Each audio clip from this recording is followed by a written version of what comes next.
Muy bien, en el capítulo 2 del Apocalipsis vamos a tratar el problema que tenía la iglesia de Tiatira, versículo 18 en adelante. En la conferencia anterior tratamos la primera parte de la iglesia de Tiatira, esta sería la segunda parte. Vimos, para dar un repaso general, que esta iglesia de Tiatira, la palabra Tiatira significa que no se cansa en sacrificar. Era una iglesia que toleraba el pecado, toleraban las falsas doctrinas. Era un relajamiento de la moral en esta iglesia, y pues había, ¿verdad?, personas que creían que podían seguir haciendo lo que hacían antes de que fueran cristianas y podían relajar la moral. ¿A qué me refiero? Hace algún tiempo me invitaron a predicar a una iglesia aquí en la República Mexicana. Me reservo el nombre del estado y desde luego el nombre de la iglesia, donde el 90% de las mujeres en esa iglesia donde yo fui a predicar estaban el 90% con el ombligo de fuera y con unos chorcitos hasta acá. Y los hombres dicen: ¿Dónde? No te voy a decir dónde, viejo rabo verde. Bueno, para relajar un poco el ambiente, cuando yo estaba ahí esperando a subir a predicar, pues enfrente de mí había una fila, ¿verdad?, de hermanas, imagínense nada más. Y pues al hombre la Biblia dice que las tentaciones nos entran por los ojos. Entonces ahí tenía yo enfrente de más o menos 4 o 5 hermanas, ¿verdad? Y te alabaré, Dios mío santo, dije, por ten misericordia, Señor. No sabía si ponerme un antifaz o salir corriendo de esa iglesia, pero dije, esto es demasiada tentación. Y recordé lo que un predicador hace algunos años nos dijo en un congreso: muchos jóvenes y muchos hombres no han caído en el pecado del adulterio ni la fornicación porque no han tenido la oportunidad. O sea, no es hasta que nos enfrentamos con la tentación que nuestro corazón se prueba. Entonces hay muchos de ustedes que dicen: no, pues yo nunca he adulterado y nunca he hecho esto, etcétera, etcétera. Tal vez no has tenido la oportunidad, pero como dijo este hombre de Dios, un misionero, muchos denle gracias a Dios, pero cuando venga esa oportunidad en la que tú te encuentres, como decía él, si un hombre se encuentra en una isla con una mujer y está 15 días con ella, le va a contar el cuento del Cantar de los Cantares y la Cenicienta y Disneylandia, y lo mismo con las mujeres. O sea, todos estamos expuestos a la tentación y no han caído muchos porque esta tentación no se ha presentado. Quiero decirte, Dios te va a probar. A las parejas de los novios, Dios las va a probar. A los casados, Dios nos prueba. A las casadas, Dios las prueba. Y una vez que pasamos la prueba, subes otro escalón en la vida cristiana. Ese escalón se llama la santificación, que es el proceso de ir subiendo la escalera, donde cada vez estamos más cerca del corazón de Dios, discernimos más claramente su voz y cada día nos fortalecemos interiormente para poder blindarnos y aguantar las que se vienen en el futuro. Porque si ahorita tenemos tentaciones, espérense, a la descomposición que la sociedad está enfrentando, no se imaginan, el mundo va a acabar peor que Sodoma y Gomorra. Así lo profetiza este libro que se llama la Biblia. Entonces, esta iglesia era una iglesia que toleraba todo esto. Esa iglesia que les mencioné, claro que al acabar el mensaje fui a comer con el pastor y se lo dije. Me dijo: es que aquí, ¿verdad?, pues todos se visten de esa manera. Espérame tantito, Yo entiendo que en una iglesia, y se lo he dicho a muchos pastores, si una prostituta llega a la iglesia vestida con minifalda y eso, no la juzguemos ni como se pinta, porque es una mujer que apenas está comenzando a entender cómo debe de vestirse. Pero si esa prostituta tiene 4 o 5 meses en la iglesia y los líderes de la iglesia le continúan permitiendo que se vista de esa manera, ya no es culpa de ella, es culpa de nosotros. Entonces tenemos que entender esto.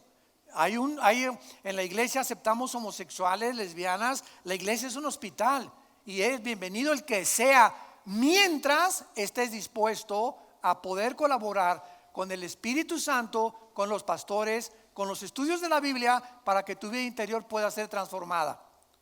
Pero si después de estar tratando con un homosexual 6 meses en la iglesia, veo que anda detrás de los niños de la escuela dominical, o que en un campamento de jóvenes me lo reportan, lo corremos de la iglesia, porque tenemos la autoridad de ejercer disciplina y decirle: te dimos la oportunidad y tú no quieres colaborar con nosotros, tú no puedes venir a infectar a los jóvenes y a los niños de la iglesia, porque son ovejas que tenemos que proteger. ¿Me entienden?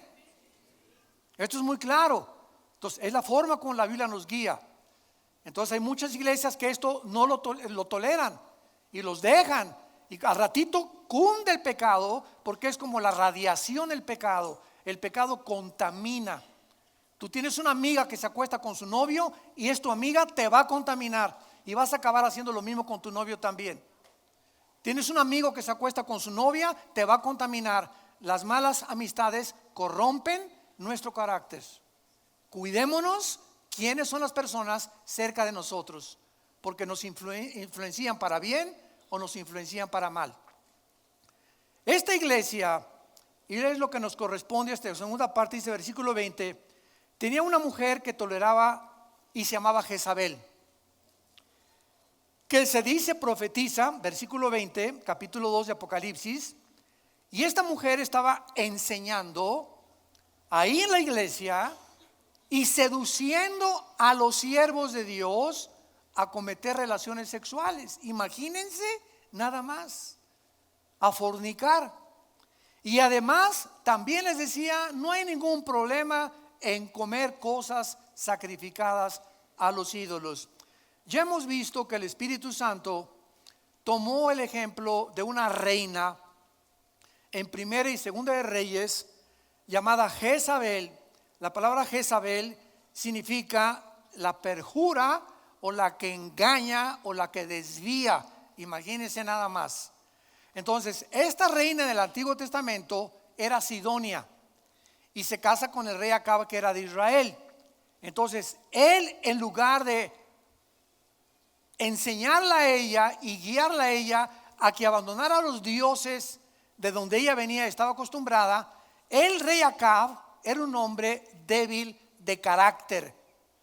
Entonces, esta mujer, cuando hay un matrimonio donde la mujer es más fuerte de carácter que el hombre, lo cuelga, lo trapea, lo extiende y pasa sobre él. ¿Por qué? Porque así es como funcionan lo que se conoce como matriarcados. ¿Qué es un matriarcado? Es un matrimonio, una familia donde es ella la que truena los chicharrones, decimos en México. La que le dice a Gutierritos: métase a dormir que voy a pasear ahora en la noche. La que ella manda, la que ella da los permisos a los hijos, la que ella lleva el liderazgo total de la casa. Esto Dios lo juzga y lo condena, porque no debe ser así.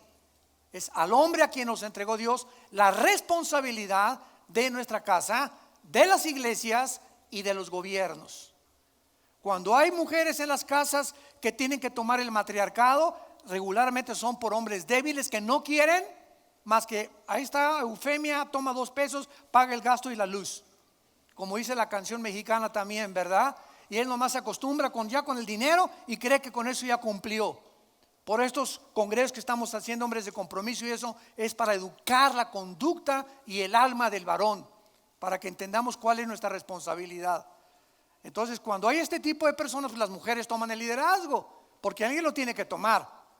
Y Dios bendice muchas veces a estas mujeres cuando él es de este carácter y el hombre no quiere, tomar sus responsabilidades.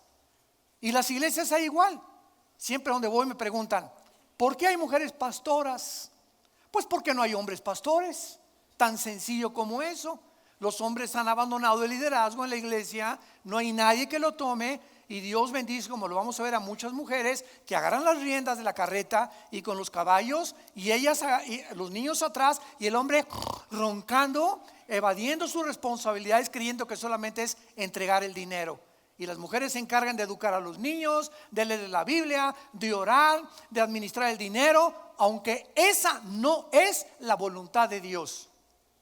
Dios lo permite porque se tiene que llevar a cabo a fuerza el liderazgo, pero somos responsables nosotros los hombres de este liderazgo. Esta iglesia permitió a Jezabel, una mujer pagana, prostituta y hechicera. Imagínense nada más la chulis. Casada con un hombre que ni pío, nada completamente. Ya vimos en la conferencia pasada cómo es muerta ella, desangrada como un animal en el suelo. Así acabó esta mujer. Entonces esta mujer comenzó a tomar el liderazgo, y esta mujer tenía a cientos de profetas, o sea, vamos a traducirlo al siglo XXI, pastores comprados, que los invitaba a comer, los invitaba a cenar, etcétera, etcétera, y les construía su iglesia por aquí, por allá, pero se llaman los profetas de Baal. Y en ese tiempo no había más que un solo hombre que quedó en el remanente de Dios, llamado Elías. Y fue este hombre Elías el que se enfrentó a Acab y a Jezabel, y cuando él reta a Jezabel y le dice al rey, no va a llover en 3 años y medio, ella lo amenaza de muerte. Y el principado y los demonios tan grandes que tienen estas mujeres, que se dicen profetisas, chantajistas, y que dicen que ellas son las que deben de controlar y tomar el control del mundo, son tan potentes los demonios de estas mujeres, que Elías se echó a correr y se escondió y le dijo a Dios, ya no quiero saber nada de ti. Después que había vencido a los profetas de Baal. Imagínense nada más. Bueno, entonces dice la Biblia en el versículo que nos atañe, tengo contra ti que toleras a esta mujer Jezabel, que se dice profetiza. Una de las infecciones que ha entrado a la iglesia, porque la Biblia lo profetiza, no nos sorprendamos, no nos alarmemos, no tratemos de decir, Dios mío santo, ¿qué está pasando en la iglesia de Cristo? La Biblia dice que antes que Cristo venga, las iglesias serán infiltradas de falsos profetas, falsos apóstoles, falsos maestros, falsas doctrinas, barbaridades del mundo. La iglesia va a copiar los diseños del mundo y los va a traer a la iglesia. Todo esto forma parte de lo que se llama la apostasía de la iglesia. Segunda de Tesalonicenses 2:4, primera de Timoteo 4:1, segunda de Timoteo 4 del 4 al 7. La apostasía de la iglesia. El liderazgo se va a salir, vamos a comenzar a ser invadidos, ¿verdad? Y los líderes somos responsables de mantener la sana doctrina, lo que la Biblia enseña. Y el mundo se echa encima contra todos los pastores y los líderes que quieren aferrarse a la sana doctrina, y viene entonces una iglesia dividida como la que se encuentra actualmente en el mundo. Muy bien, la palabra profetizar en el Nuevo Testamento no significa lo mismo que en el Antiguo Testamento. En el Antiguo Testamento los profetas eran los videntes, los que veían hacia adelante el futuro, tocaban la trompeta, eran como atalayas en una torre, como un castillo, y anunciaban al pueblo de atrás de las murallas, prepárense porque veo polvo y veo caballos y nos van a atacar. Ellos eran los visionarios que prevenían al pueblo de los peligros futuros. Entonces los profetas eran enviados por Dios en el Antiguo Testamento para que le dijeran al pueblo los peligros, para que les advirtieran de los juicios de Dios. Y también los profetas en el Antiguo Testamento profetizaron cosas futuras, como el libro de Daniel. Es un ejemplo, es el más grande ejemplo. Isaías 53, que profetizó 500 años antes de la crucifixión de Cristo. Daniel profetizó el día y el año en que Cristo iba a nacer, hace 2000 años. Es la única parte en la Biblia y el único profeta donde encontramos en el capítulo 9 de Daniel las 70 semanas que profetizó cuando Cristo iba a nacer. Muy bien. Entonces los profetas cumplieron con su cometido, y el último profeta fue Juan el Bautista. Y Jesucristo lo dijo: de entre los nacidos de mujer no hay nadie de los profetas tan grande como Juan el Bautista. Cuando los apóstoles mueren en el siglo I, la Biblia se cierra y se le pone un candado a la Biblia, a los 66 libros que forman este libro. Y la Biblia acaba en Apocalipsis 22. Nadie le puede ahora agregar nada a la Biblia, ni del cielo, ni del futuro, ni de los terremotos, ni del infierno, ni que te fuiste al infierno, que te fuiste al cielo. Todo lo que Dios necesitaba decirnos del cielo, del infierno, del pecado, del futuro, de las naciones, todo está aquí. No hay nada que ponerle, no hay nada que quitarle. Y el que se atreva a agregarle a lo que se llama la revelación, dice en Apocalipsis, recibirá las maldiciones que están escritas en este libro. Muy bien. Llegamos al Nuevo Testamento, que comenzó con los Hechos. Esto es importante para tener bases y entender el Apocalipsis. En el libro de los Hechos, la iglesia comienza en Pentecostés. Mateo, Marcos, Lucas y Juan fueron escritos bajo el Antiguo Testamento. Todo lo que Cristo vivió y enseñó fue bajo el Antiguo Testamento. La iglesia nace en Pentecostés con el bautismo del Espíritu Santo, cuando el Espíritu Santo coloca a miles de personas en el cuerpo místico de Jesucristo. Efesios capítulo 5. Muy bien. Ahora los profetas en el Nuevo Testamento, la Biblia nos dice que ya no anuncian el futuro. Y estamos llenos de, métete al internet y vas a encontrar, pues va a haber un terremoto en septiembre fulano de tal. Y el mundo se va a acabar en noviembre fulano de tal. Y el Señor dice que te vas a casar con una muchacha que van a venir de verde el próximo domingo. Y el Señor dice que de aquí de esta iglesia saldrán ríos de agua viva. Y tú vas a ser el ungido de ungidos, el Luis Miguel de la iglesia cristiana. Y cosas por el estilo, ¿no? Entonces claro que todo eso apela al ego. Al ego. Y la Biblia dice: cuídate de aquellos que te alaban demasiado, porque el que te ama y te respeta te dice la verdad. Entonces ten cuidado de gente que te alaba demasiado, porque eso no viene de Dios. Pero al diablo le encanta alabarnos. Eres lo máximo, te pareces a John Travolta. Todas estas cosas han entrado a la iglesia del mundo. Y ahora encontramos, yo voy en los viajes, acabo de regresar de algunos países de Sudamérica, donde quiera que voy me dicen: te presento a la profeta fulana de tal. Cálmate, Malaquías, le digo. Te presento al apóstol fulano de tal. ¿Quién los nombró apóstoles? ¿Quién los nombró profetas? Pero ¿por qué le dice que es la profeta? ¿O por qué dice que es profeta? Porque me dio una palabra. Espérame tantito. Si alguien se acerca contigo, como algún tiempo pues, sucedió conmigo, fui a un congreso en una ciudad aquí de México. Yo estaba hace algunos años en una crisis como ustedes no se imaginan. Una crisis existencial.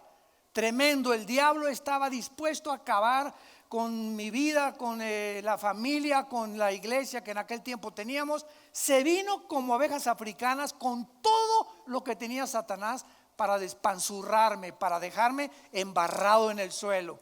Entonces me invitaron a este congreso. Yo tenía 2 o 3 años ya arrastrándome así. Duré como 3 o 4 años arrastrándome en esta pena que invadía mi alma, arrastrándome para predicar, para enseñar, llorando todas las noches a Dios. Y en este congreso había una persona norteamericana que se acercó a mí y me puso la mano y me dijo, no me profetizó nada, tengan mucho cuidado para que vean la diferencia, se acercó y me puso la mano y me dijo: Armando, él sin conocerme ni yo a él, tú estás pasando por esto y por esto y por esto y por esto. El Señor me dice, y me cita versículos de la Biblia que en ese momento yo sabía que yo necesitaba oír, que eran versículos de ánimo, que eran versículos que había leído 50 veces, pero que en ese momento cobraban vida en mi vida. Entonces ese hombre no era un profeta, se llama palabra de conocimiento. Palabra de conocimiento, apúntalo, está en 1 Corintios capítulo 2. Cuando el apóstol Pablo en Hechos 5 se acerca a Ananías y le dice a Ananías: ¿por qué le mentiste al Espíritu Santo y no estás diezmando lo que prometiste diezmar a Dios? La pregunta es lógica. ¿Quién le reveló a Pedro? Todas estas situaciones las encontramos en la Biblia. ¿Quién le reveló a Pedro que Ananías y su esposa estaban robando a la iglesia? ¿Quién se lo reveló a Pedro? Esto no era un profeta, esto es palabra de conocimiento, donde tú puedes de repente, como este hombre que me puso la mano, saber por el Espíritu Santo y nos ministran a las necesidades que nosotros tenemos. Y desde luego que esa vez que él puso su mano en mi mano, este hombre de Dios, este pastor, yo supe que en ese momento Dios me decía: Armando, no me he olvidado de ti. Eso fue lo que yo sentí en mi alma. No se imaginan, fue como un balde de agua fría que me despertó. No me he olvidado de ti. Ya levántate de tu tristeza, anímate, vienen tiempos mejores. Y eso fue lo que yo sentí, porque yo lo necesitaba, y en su misericordia Dios me lo envió a mi vida. Pero no son profecías, son palabras de conocimiento. La profecía en 1 Corintios 14 versículo 3, apúntalo. El profeta en el Nuevo Testamento ya no enseña el futuro ni predice cosas futuras, sino que habla para exhortar, consolar y edificar. Consolar, edificar y exhortar a la iglesia. Entonces, ¿quién es un profeta en el Nuevo Testamento? Un pastor. Si tú vas a tus vecinos y eres cristiano y le profetizas, profetizar es hablar la palabra de Dios. En otras palabras, anunciar los oráculos de Dios. Mira, Conchita, el Señor me dice en Isaías 51: no temas, yo estoy contigo, no te dejaré ni te abandonaré. Le estás, ¿qué cosa? Profetizando, no anunciándole el futuro, estás dándole palabras que necesita para exhortarla, en este caso para consolarla, porque ella lo necesita. Ya ves, cuando predicamos nosotros y los exhortamos, estamos profetizando. Que quede bien claro en tu vida, ya no hay tal cosa como un profeta que anuncie el futuro. Esta mujer estaba ya en el Nuevo Testamento y se decía profetiza. Ten cuidado cuando alguien llegue a tu vida y te diga: tengo una palabra para ti. Dile: aquí tengo la Biblia entera. Cuando alguien: hermano, dame una palabra, digo: dame tu Biblia, aquí está, mira. ¿Estás buscando palabra de Dios o estás buscando atajos por tu flojera de no estudiar diligentemente la palabra de Dios? Pero eso sí, deme una palabra. O sea, no tengo tiempo para estudiar, no tengo tiempo para discipularme, no tengo tiempo para aliti, no tengo tiempo para poder consultar y meditar todos los días, estar con Cristo. Necesito que ya me den a la marucha un café instantáneo. Este es el cristianismo que se está viviendo y el que se está enseñando en muchas iglesias. Se está apostatando de la fe. Una vez que esto ha quedado claro de que esta mujer era una falsa profeta, se dice, y se dicen actualmente igual, profetas y apóstoles, etcétera, etcétera. Entonces, todas las mujeres que se llaman pastoras ahorita de las iglesias, o todas las mujeres en las casas que tienen matriarcado, por causa de que el hombre ha fracasado, por causa de que ya no hay líderes masculinos, ni tampoco hombres de veras de carácter que sepan lo que es ser varón, ¿son Jezabeles? De ninguna manera. Esto es muy importante aclararlo. Existen cantidad de mujeres ungidas por Dios que aman verdaderamente a Dios y a sus ovejas y que están realizando un muy buen trabajo como pastoras, evangelizando y enseñando el pastorado a las almas. Entonces, ¿a qué tipo de mujeres se refiere la Biblia que son las Jezabeles? Que son las que los líderes de las iglesias tienen que cuidar y prevenir al pueblo de Dios. Las Jezabeles representan, escuchen con mucho cuidado, mujeres que tengan espíritu de control, que quieran dominar a los hombres, manipularlos, usar el chantaje y la usurpación de la autoridad que Dios le dio a un hombre masculino, tanto a él en el hogar como en la iglesia, como en los gobiernos. Entonces, si ya en una casa la mujer usa su autoridad porque ella es la matriarca y el hombre es débil, y ya a él lo está manipulando y no le da la oportunidad que él tome liderazgo, y no es sabia esa mujer para decirle: mi amor, tú tienes que tomar el liderazgo de los hijos, tú enfréntate a esto, tú tienes que hacer estas cosas. Hay otras personas que quieren ese poder, ese dominio sobre los demás. Y escucha, cualquier persona que ejerza control sobre otra persona o que quiera dominar a otra persona, se llama en la Biblia espíritu de brujería. La autoridad no es autoritarismo. Cualquier hombre que le diga a su esposa: pues yo soy aquí Pancho Pantera, y la Biblia dice que tienes que estar sujeta a mí y me tienes que obedecer. Esa no es autoridad, es un hombre dictatorial, autoritario. Ha pervertido la autoridad que Dios nos delegó. Entonces hay muchas mujeres que cuando ven ese autoritarismo que hacen, ¿verdad?, responden y respingan y: a mí no me gritas, chiquito, ¿qué te creíste? Si mi mamá se surtía a mi papá. Y hay de todos los niveles, ¿verdad? Entonces vemos cómo llevamos a los extremos la profecía, el apostolado, el autoritarismo. Los Jezabeles siempre tendemos los extremos, y la Biblia nos trae al balance con una palabra que se llama sabiduría. Hijo mío, Proverbios, todo Proverbio está lleno. Adquiere sabiduría sobre todas las cosas. Adquiere sabiduría más que las piedras preciosas, más que el poder, más que lo que anheles. Busca sabiduría, porque si tú llegas a tener dinero en la vida y no tienes la sabiduría de Dios, ese dinero se convierte en maldición en tu vida, tarde o temprano. Lo acabas desperdiciando. Si tú llegas a un puesto de autoridad y presidente de la república o senador o gobernador, o tienes una compañía o tienes una serie de tacos aquí en Toluca, 50 taquerías ya conseguiste, ya el dinero está entrando y estás prosperando por todos lados, y no tienes la sabiduría de Dios, de nada te va a servir la prosperidad. Vas a acabar o divorciándote, o yéndote con otra mujer, o tengo dinero, puedo tener un amante, o gastando gastos excesivos que no valían la pena comprar, etcétera, etcétera. Porque es la sabiduría de Dios la que nos da el balance para vivir. Amén. Por eso necesitamos tanto vivir en este libro que es la Biblia. Por eso la semana que entra nos vamos 230 parejas a Cancún, a la Riviera Maya. ¿Por qué lo hacemos allá? Es que son puros matrimonios fifí.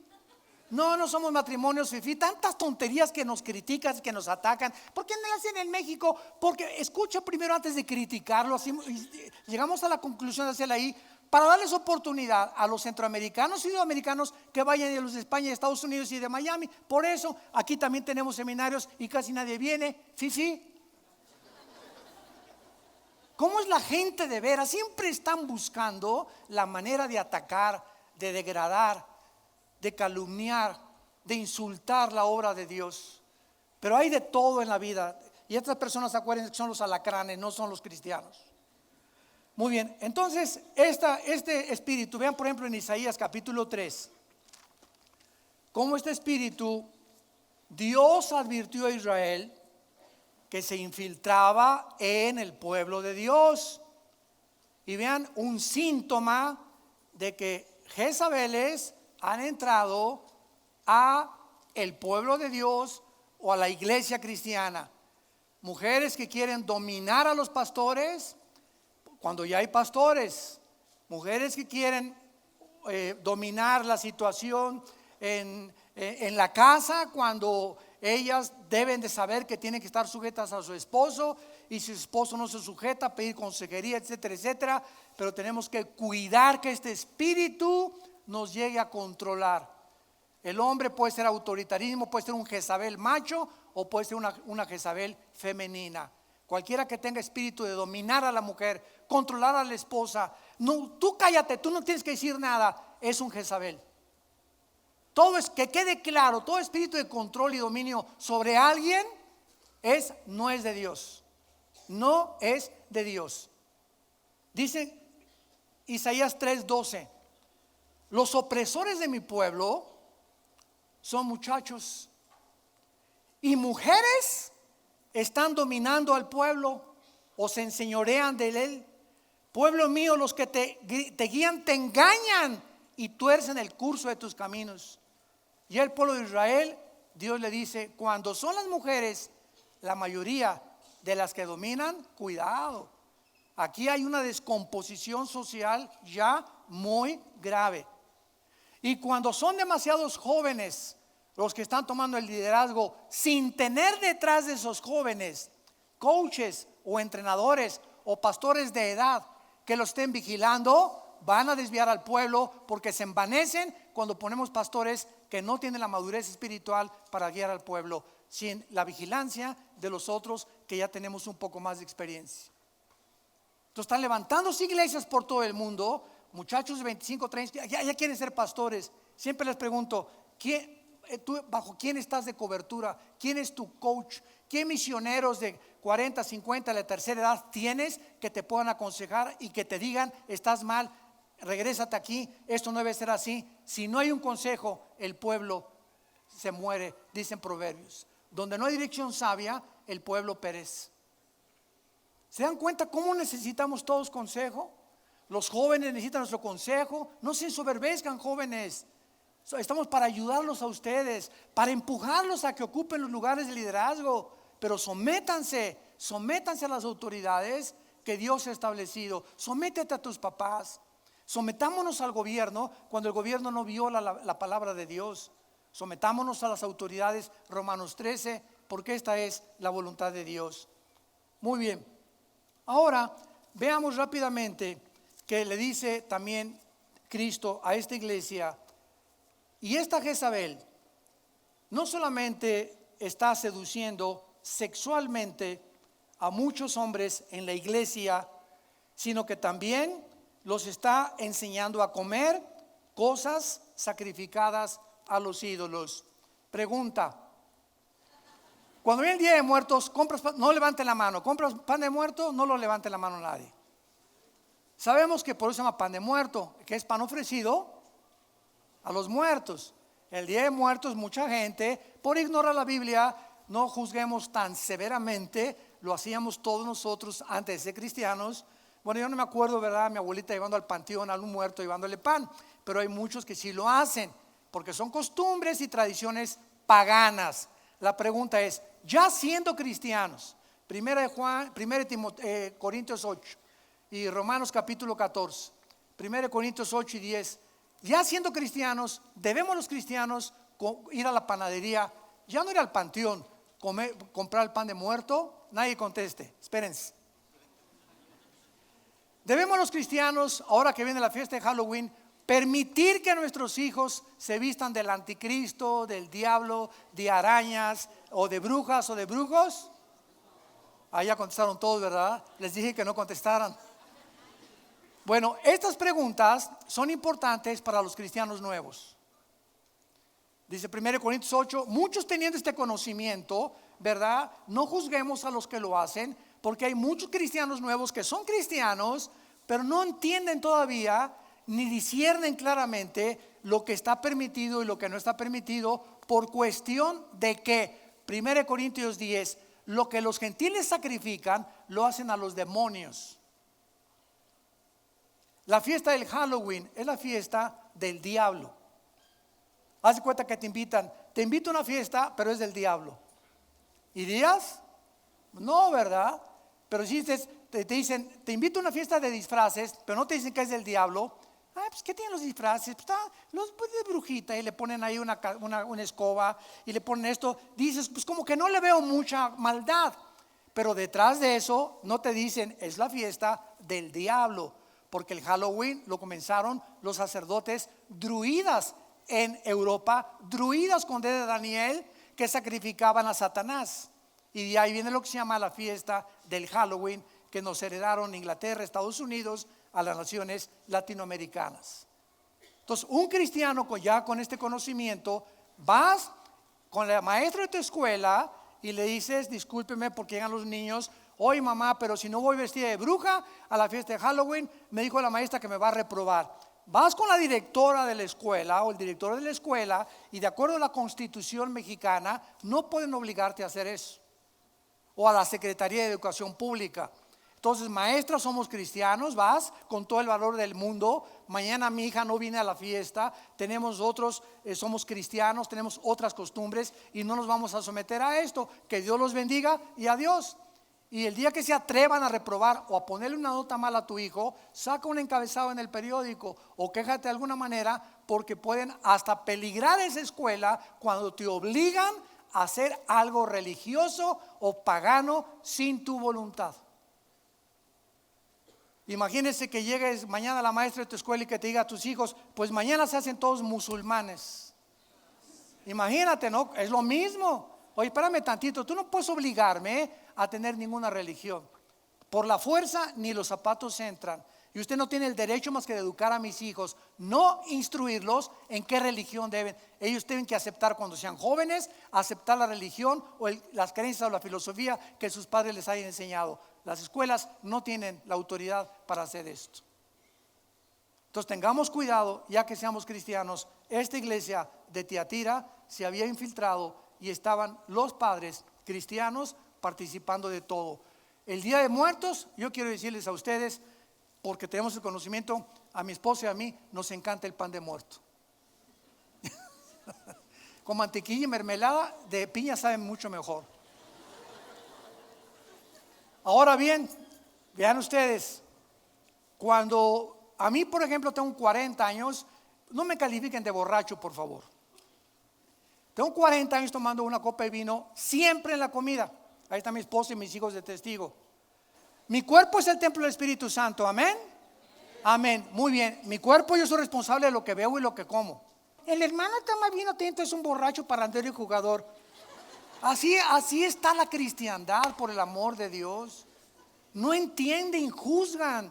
Los médicos europeos han comprobado que los ataques al corazón en Europa son menores que los norteamericanos, porque el norteamericano, el americano, no come con vino tinto, toma con refresco y con agua con hielos. Y el agua con hielos antes de comer es cancerígena.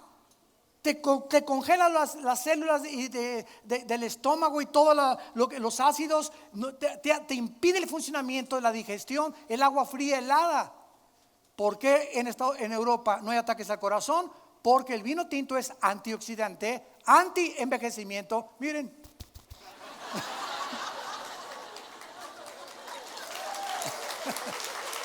Estoy bromeando.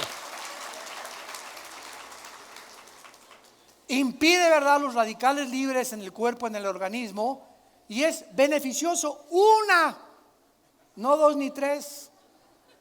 Tú tomas 2 y es contraproducente. En lugar de que te beneficie, el alcohol en exceso te arruina completamente. Ahora bien, si tú fuiste una persona alcohólica y saliste del alcoholismo y una copa de vino te va a caer mal o te va a provocar que regreses antes, mejor no te tomes ni una nada más. Romanos capítulo 14, cada quien esté convencido en su propia mente. Yo sé lo que yo necesito, no me voy a engañar, y si sé que me voy a provocar y voy a hacer más, mejor ni una, agua con limón nada más, sin azúcar. Entonces, todos estos principios nos sirven para vivir con balance, para vivir con sabiduría, para agradar a Dios, para cuidar nuestros cuerpos, para compartirlo con la gente, por la ignorancia tan grande que hay de las Sagradas Escrituras y de la forma como Dios quiere que todos nosotros podamos vivir. Y dice en penúltimo lugar el mensaje a Tiatira: Le he dado tiempo a esta mujer Jezabel, versículo 22, para que se arrepienta de su fornicación. Perdón, versículo 21, 22. La arrojo en cama, o sea, esta mujer iba a morir de enfermedades venéreas, aunque sabemos que no murió así. Tal vez la de la iglesia de Tiatira murió así, pero la reina Jezabel murió aventada de un balcón, pisoteada por caballos y como un animal con su sangre derramada por todo el suelo. Cuando ustedes lean Segunda de Reyes, ahí está la historia de la verdadera Jezabel. La arrojo en cama y en gran tribulación a los que con ella adulteran, si no se arrepienten de las obras de ella. Hay un dicho mexicano que dice: tanto peca el que mata la vaca como el que estira la pata. Si tú conoces a algún amigo o alguna mujer que ha seducido a un amigo tuyo, y tú a esa mujer o a esos amigos, tú no los previenes y les adviertes: esa mujer me trató de seducir, esa mujer es una seductora, se quiso llevar a un muchacho aquí de la iglesia, o hizo esta cosa con un hombre que es casado, y nosotros consentimos en eso, tanto mata el que se fue con ella, como tú que no haces nada para impedir que el pecado se siga propagando. ¿Cuál es nuestra responsabilidad? Venir con el pastor: pastor, aquí hay una mujer, ¿verdad? Que sabemos que aquí ya lleva 3 o 4 de la iglesia. Y cuidado con los pastores que me escuchan ahorita por internet, que dicen: bueno, pero es que ese es don Panchito, ¿verdad? Sí, él fue el que puso el techo de la iglesia y el que nos puso el piso. No podemos hacer nada. Son pastores que se prostituyen y que se venden. Sálganse del ministerio cuando no somos íntegros en esa situación para agradar a Dios. Fuimos llamados no para agradar a los hombres, para agradar a Dios. Cuando un líder espiritual viola la palabra de Dios y consiente el pecado, cuidado, porque el juicio de Dios viene pronto sobre tu vida. Y lo dice a continuación, versículo 23: a sus hijos heriré de muerte, y todas las iglesias sabrán que yo soy el que escudriña la mente y el corazón, y les daré a cada uno según sus obras. ¿Por qué murió Ananías y Zafira en Hechos capítulo 5? Cuando Pedro confronta a Ananías y Zafira: ¿por qué engañaste a Dios? ¿Por qué estabas robando a Dios? Cayó muerto. Llega Zafira, la esposa: yo no fui. ¿Cómo que no fue? Usted también. Y cayeron muertos los dos. ¿Y qué dice en Hechos 5 después? Y el temor entró a la iglesia. Y sabrá la iglesia que no estoy jugando. Muchas veces Dios obra como obra para que sepamos que es un Dios santo, que no tolera el pecado, que si lo confesamos y nos volvemos a Él, Él nos limpia con su sangre preciosa y no permite que el enemigo nos toque. Con Dios no jugamos. Dios es un Dios santo. Dios no tolera el pecado, ni en la vida personal, ni en los matrimonios, menos en la iglesia también, porque somos la sal de la tierra. Y si la descomposición entra a nuestra iglesia, no tiene ya sabor para poder ayudar a las gentes de afuera a que vengan a la cruz de Jesucristo. Pero a ustedes, versículo 24, ya a los que son cristianos les hablo ahora el Espíritu Santo, pero a ustedes ya es otro grupo. Y a los demás que están en Tiatira, y a cuantos no tienen esta doctrina y no han conocido lo que ellos llaman las profundidades de Satanás, yo les digo: no les impondré otra carga. Lo que tienen, reténganlo hasta que yo venga. Al que venciere y guardare mis obras hasta el fin, yo le daré autoridad sobre las naciones, y las regirá con vara de hierro, y serán quebrantadas como vaso de alfarero, como yo también la he recibido de mi Padre. Y le daré la estrella de la mañana. El que tiene oídos, oiga lo que el Espíritu dice a las iglesias. La Biblia dice claramente que todas aquellas personas que se involucran en el pecado se encuentran en un pozo satánico, las profundidades de Satanás. Y Satanás se disfraza como un ángel de luz, y crees que estás bien, y si no oyes la palabra de Dios, vas a seguir en un camino que parece que es derecho, pero su fin es camino de muerte. Hay caminos que parecen derechos, pero su fin es camino de muerte. Satanás nos engaña, y si lees el libro de Jonás, dice la Biblia, Jonás le dijo a Dios, ve a Nínive, y agarró otro camino, dice, descendió. En el barco descendió. La ballena que se lo tragó descendió. El hombre que se aleja de Dios desciende, desciende, desciende. Nunca subimos, nunca avanzamos sin Dios. Vale la pena ser fieles hasta el final, retener estas palabras que son fieles y verdaderas. Dios dio su vida en una cruz por nosotros. ¿Cómo no nos dará todas las cosas si nosotros se la pedimos? Tengamos nosotros esta convicción, esta integridad de seguir a Dios con todo nuestro corazón. ¿Qué nos promete a Dios? Autoridad sobre las naciones. Lo que se perdió en el huerto del Edén, lo vamos a recuperar cuando Él venga. ¿Ustedes creen que todos los cristianos, cuando muramos, vamos a tener la misma autoridad? No, no y no. Apocalipsis 20, versículos 2 y 3. Y vi tronos y los que fueron dignos de sentarse a juzgar. No todos los cristianos, cuando muramos, vamos a recibir el honor de regir a las naciones, porque las naciones continuarán en este mundo, pero controladas desde Jerusalén por Jesucristo. Y habrá un nuevo presidente de México, un nuevo presidente de Guatemala, otro de Estados Unidos. No sé cómo lo va a repartir Dios, pero Dios va a escoger a sus fieles, a los que murieron hasta el fin por causa del Evangelio, para darles estos lugares de honor. Y les daré la estrella de la mañana. Jesús en Apocalipsis 22, 16 se llama la estrella de la mañana, y esta es la promesa del reino mesiánico. Los justos, Daniel 12:2, brillarán como las estrellas en la eternidad, en el firmamento. No nos imaginamos cuando muramos que va a haber alguien que brille más, alguien que emane menos radiación de luz. Habrá justos que brillen como una estrella, porque de acuerdo a lo que tú hiciste en esta vida, será tu resplandor en la otra vida. Vivamos para Cristo, porque Él es fiel. Y dice la Biblia, el que tiene oído, y no sé si tú lo tengas en esta mañana. ¿Saben ustedes qué significa esto? ¿Qué acaso le dijeron a Cristo que somos sordos? No, la palabra oído en el griego y en el hebreo, apúntalo, significa obedecer. El que realmente oyó estas palabras y las practica es bendecido. Porque hay cantidad de personas en las iglesias y los que nos escuchan ahorita que por aquí te entran y por aquí te salen. Y ahorita oíste todas estas bendiciones y maravillas de la palabra de Dios y sales por esa puerta y hoy mismo en la tarde o mañana ya agarraste otra vez, te saltaste el potrero, ya el corral, y sigues haciendo lo que te da la gana. De nada te sirvió que en esta tarde tú no te arrepintieras de tus pecados. Y quiero terminar diciéndoles, arrepiéntanse. A cualquiera de ustedes que ha aceptado algo de lo que hemos dicho, que el Espíritu Santo nos ha advertido, arrepiéntete. Tú sabes en qué área tú tienes que volverte a Dios. No lo hagas antes de salir por aquella puerta. Hazlo ahorita que Dios te habla. No endurezcas tu corazón cuando oyes la palabra de Dios. Te damos gracias, Señor, por tu palabra en esta tarde. Te damos gracias por el Espíritu Santo que nos redarguye. Es el único que nos puede convencer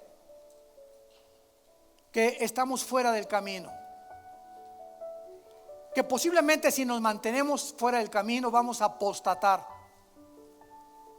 Y va a llegar el momento en que el mundo, los afanes de la vida, los afanes del dinero, los problemas, van a ahogar tu palabra en nuestro corazón. Y puede llegar el momento en que te endurezcas y ya no lo oigas más.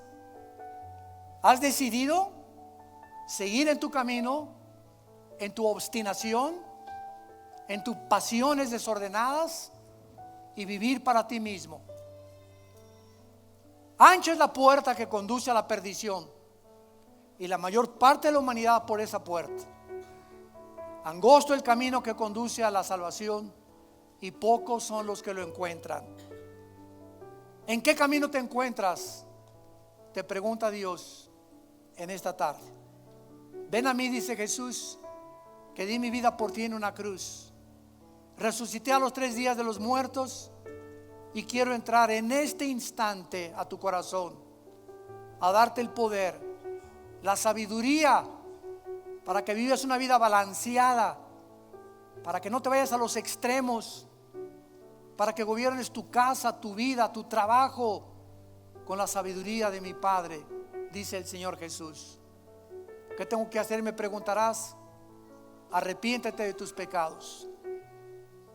Está dispuesto a cambiar tu manera de pensar y aceptar los pensamientos de Dios. Eso es el arrepentimiento. Y dile ahí desde tu lugar, los que nos escuchan por las redes sociales, también le puedes decir esto a Dios. Tal vez estás en un hospital viendo esta conferencia, en la cárcel, en la sala de tu casa. Dile: Señor mío y Dios mío, te pido perdón por mi vida. Creo que en la cruz pagaste con tu sangre por mis pecados. Me arrepiento con todo mi corazón de mi vida pasada. Creo que a los 3 días te levantaste de los muertos y vives, por lo cual te pido que en este instante entres a mi corazón. Te recibo como mi Señor y mi Salvador. Dame ese poder que no tengo para cambiar mi manera de vivir y conocerte y servirte, y la corta vida que me queda, adorarte y vivir para tu obra. En el nombre de Jesús. Amén. Amén y amén. Gracias por esta palabra de Dios. Gracias por la palabra de Dios. Bendito sea. Nos ponemos de pie y vamos a orar. Reciban ustedes esta bendición pastoral. Los que quieren extender su mano hacia acá lo pueden hacer. Los que no, no hay ningún problema. Que Dios bendiga y santifique tu vida más y más. Que Dios bendiga tu matrimonio. Que sea santificado tu matrimonio en todas las áreas. Que Dios bendiga a tus hijos. Que Dios bendiga el fruto que llevas ahora en tu vientre. Que esta criatura nazca con padres cristianos. Que nuestra semilla sea bendita. Así lo prometió el Señor. Dios bendiga a tus padres. Dios bendiga tu trabajo. Dios te guarde cuando salgas a la calle de todo mal. Que regreses cada día a tu casa en la noche y que encuentres esa familia que es el tesoro más grande que Dios nos ha dado. Nuestra familia, que es nuestra prioridad en la vida. No el trabajo, no el ministerio, es nuestra familia, nuestro matrimonio y nuestros hijos. Que Dios pueda llenarte de un espíritu de sabiduría y de inteligencia, de conocimiento, de discernimiento espiritual, para que apruebes lo mejor y permanezcas en esa esperanza a la cual hemos sido todos llamados hasta el final, para plena certeza de que realmente somos sus hijos y que ahora Dios ponga esa paz que tu vida necesita sobre tu mente, que guarde tus pensamientos y tu corazón, porque los bendecimos en el nombre que es sobre todo nombre, en el nombre del Hijo de Dios, de Jesucristo nuestro Señor. Amén. Que tengan paz.